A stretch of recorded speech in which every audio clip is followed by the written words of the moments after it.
맷버들 가래 깎아 맷버들 자 들에 있는 버들을 가려 꺾는다. 가려 꺾는다라는 건 뭐예요? 그렇죠? 좋은 것 예쁜 것을 가려내어서 골라서 꺾는다는 얘기죠.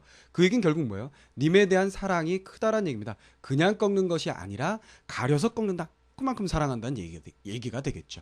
보내노라 님의 손대 보낸다 님에게 보낸다. 자신은 창밖에 심거두고 보셔서 주무시는 자 님께서 주무시는 그 창밖에다가 그 녀석을 심어 두시고 봐주세요.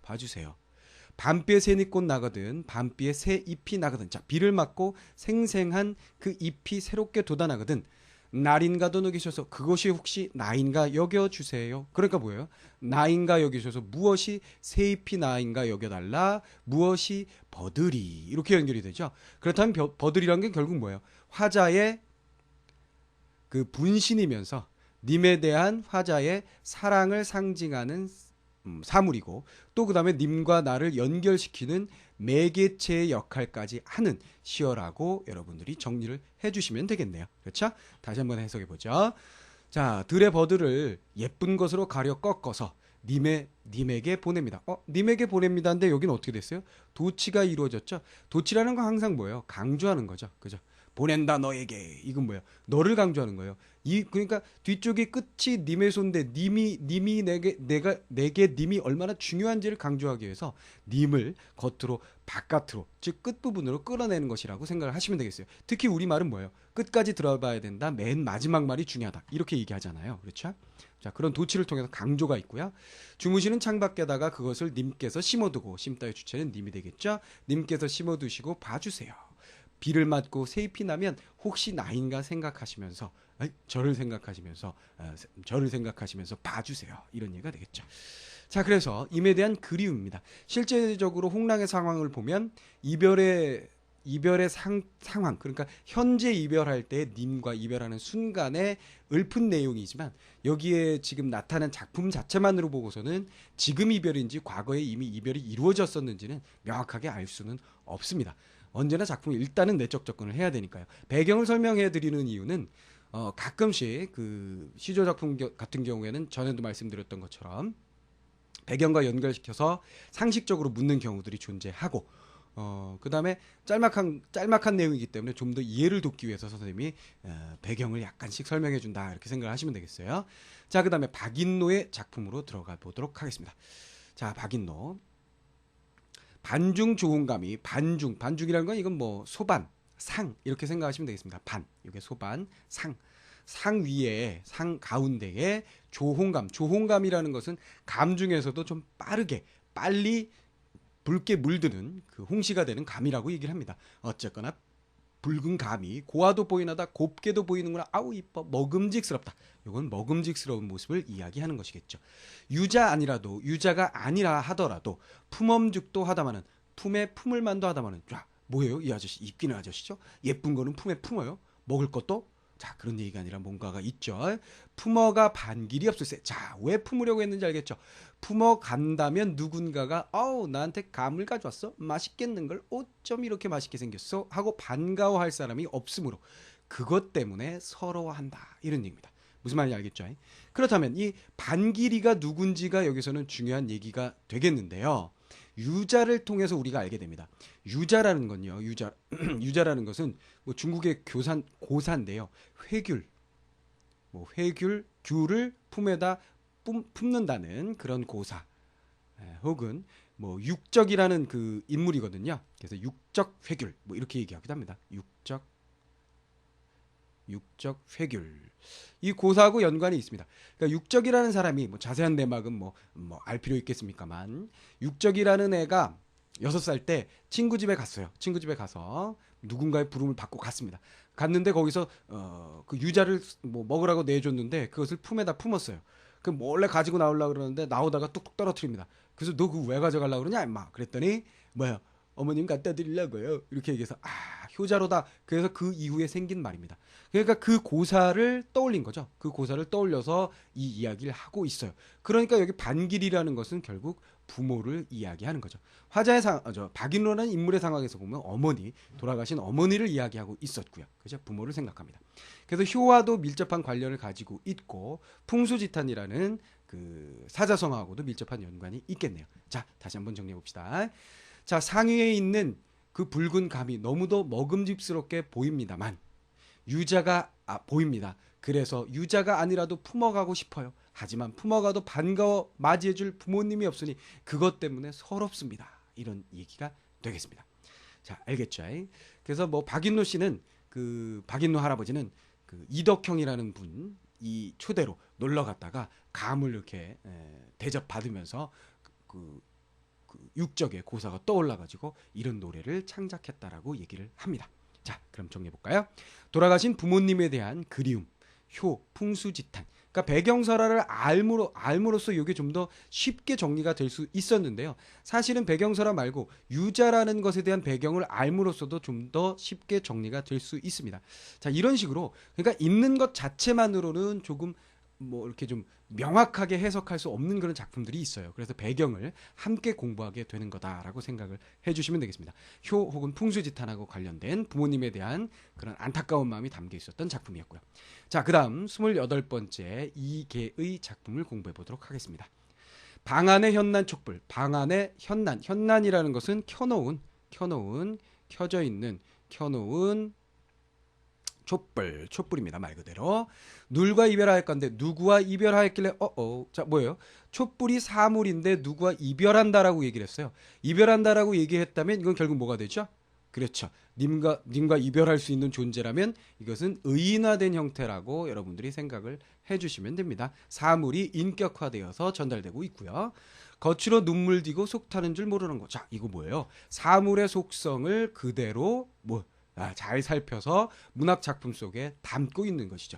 자, 초 생각해 보세요. 열에 생겨가지고 여기 불이 붙어가지고 여기 이렇게 타면은 녹아가지고 안이 이렇게 파이죠. 파이면서 겉으로 촛농이 떨어집니다. 이 겉으로 떨어지는 촛농을 눈물로 보고 있고요. 그 다음에 안으로 파고 들어가는 것을 속이 타는 그 내면 애가 타는 것으로 이야기를 하고 있다라고 생각하시면 되겠습니다. 우리도 저 촛불 같아요. 우리도 저 촛불과 같아서 속 타는 줄 모르는다. 자, 그런데 좀 특이한 표현이 있죠. 우리도라고 얘기를 했어요. 그러니까 결국 우리가 쉽게 접근을 하면 저 촛불이 님과 이별해서 속 타는 눈물을 흘리면서 속이 타는데 자신의 속이 시커멓게 타는 걸 모르고 있구나. 나도 그렇다. 이렇게 되면 내가 님과 이별한 상황이라고 이렇게 쉽게 정리가 될 텐데 우리도라고 되어 있는 것을 봐서 뭔가 집단적인 얘기인 것처럼 느껴지는데요. 그냥 내적 접근을 하신다면 시적 화자, 이 우리라는 것을 시적 화자라는 것을 시적 화자 나와 임 정도 혹은 이별을 한 많은 사람들 정도로 그냥 해석을 하시면 되는 거고요. 외적 접근을 하게 되면 이 이계라는 인물이 어떤 인물이에요? 그죠? 단종이 또 폐위돼 가지고 노산군으로 강봉돼 가지고 강봉돼 가지고 쫓겨났을 때 그 단종과 헤어지면서 그 임금과 헤어지면서 슬픈 마음을 담았던 작품이거든요. 그렇다면 우리라는 것은 결국 그 충성스러운 신하들, 그죠? 충신은 절대 두 임금을 모시지 않는다는 그런 절개를 지켰던 신하들이라고 생각을 해주시면 되겠습니다. 알겠죠? 자, 그래서 어쨌거나 가장 중요한 핵심은 이 촛불이 의인화되어서 감정이입의 대상이라는 거. 그죠? 그 발상, 사물에 자신의 마음을 심어준다는 그 발상을 여러분들이 생각하시는 게 가장 중요하겠습니다. 다시 한번 정리하면요. 방 안에 켜놓은 촛불이 누구와 이별하였길래 겉으로 눈물을 떨구면서 속이 타는 줄도 모르고 있구나. 아, 나도 잘한다. 동병상련이다. 우리도 저 촛불과 같아서 속이 타는 줄 모르면서 눈물을 흘리고 있다. 이런 얘기가 되겠습니다. 알겠죠? 자, 마지막 마무리. 임과의 이별을 안타까워하는 마음.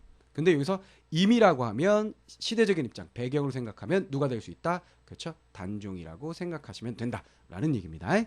자, 그러면 29번째 작품으로 들어가 볼까요? 김천택의 작품입니다.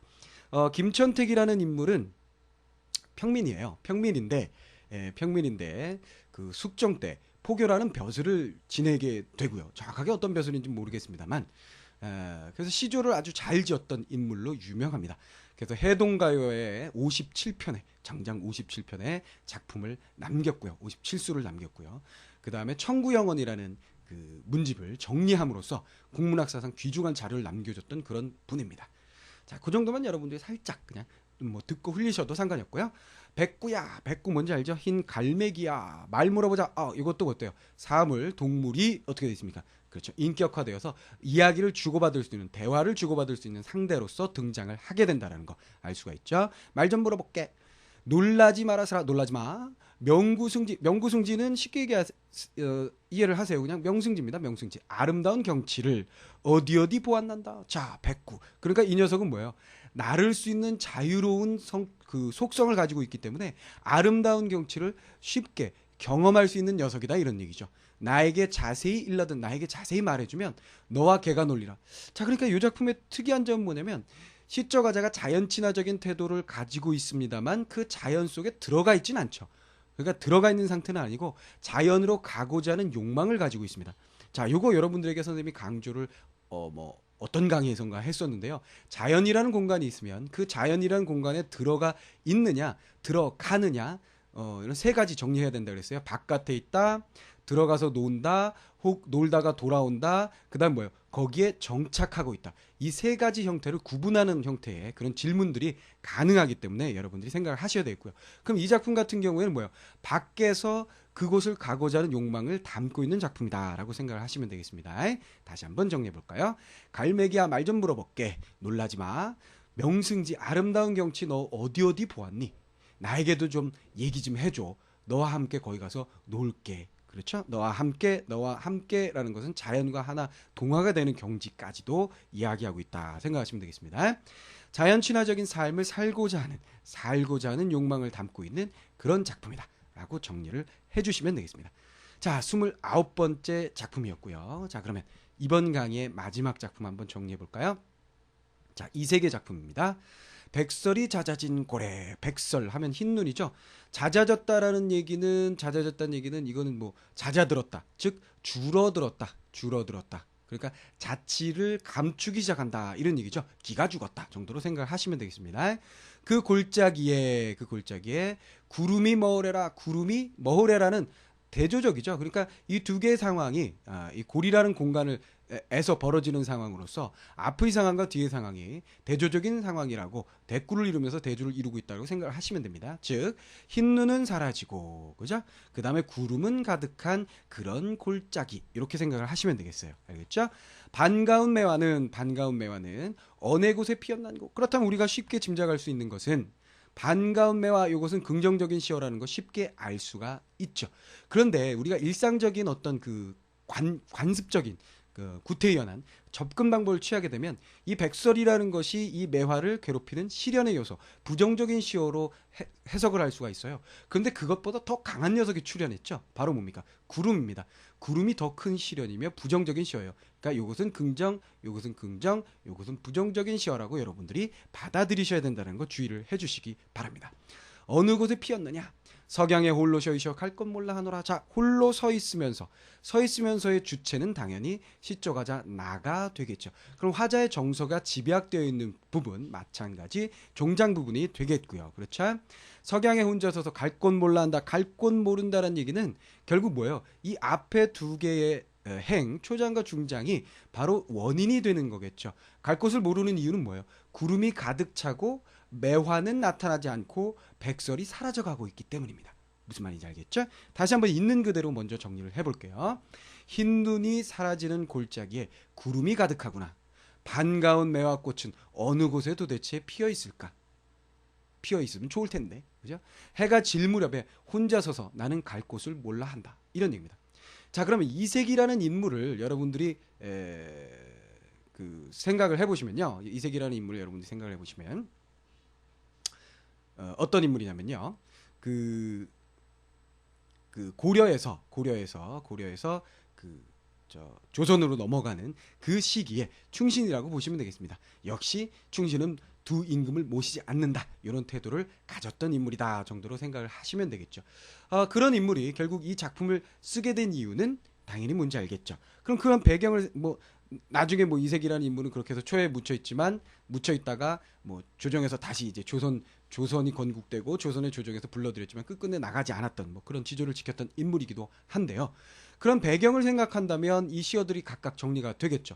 백설이 뭐가 되는 거예요? 그렇죠? 고려의 유신들이 되고요. 그렇죠? 고려의 유신들이 되고, 구름이 뭐예요? 신진세력이 되는 거죠. 신진세력. 신진세력이 되겠고요. 그죠?